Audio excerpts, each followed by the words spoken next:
নির্বাচনী ট্রাইব্যুনালের রায় বাস্তবায়ন ইশরাক হোসেনকে মেয়র হিসেবে অবিলম্বে শপথ বাক্য পাঠ করানোর দাবিতে রোববার সকাল থেকেই ঢাকাবাসীর ব্যানারে নগর ভবনে শত শত লোকজন মিছিল নিয়ে আসতে থাকে। নগর ভবনের মূল ফটকে অস্থায়ী মঞ্চের সামনে অবস্থান নেন তারা। সংক্ষিপ্ত সমাবেশে বক্তারা বলেন, এই সরকারের চক্রান্তে জনতার মেয়র ইশরাক হোসেনকে শপথ পাঠ করানো হয়নি। আসিফ মাহমুদ সজীব ভুঁইয়ার পদত্যাগ দাবি করে বক্তারা অবিলম্বে তার পদত্যাগ দাবি করেন। ইশরাক হোসেনের সচিব তার বক্তব্যে বলেন, আগামীকাল থেকে নগর ভবনের সেবামূলক সকল কার্যক্রম চালু থাকবে, পাশাপাশি অবস্থান কর্মসূচি চলবে বলেও জানান।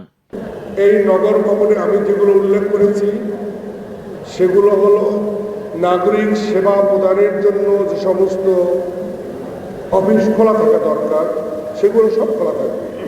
নাগরিক সেবা কি?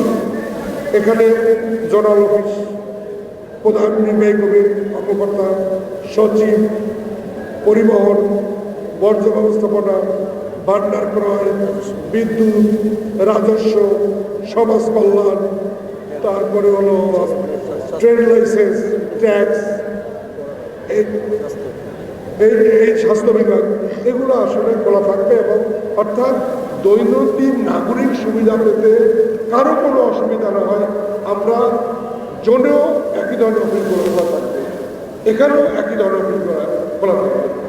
এবং ফ্যাসিস্ট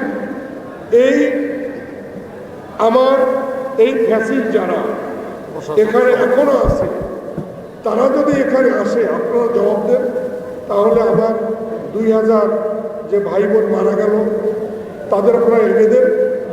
আমার যে হাজার হাজার ভাই বোন পঙ্গু হলো, হাসপাতালে থাকলো, তাদের সুস্থ করে দেন, তারপরে তারা আসুন এখানে।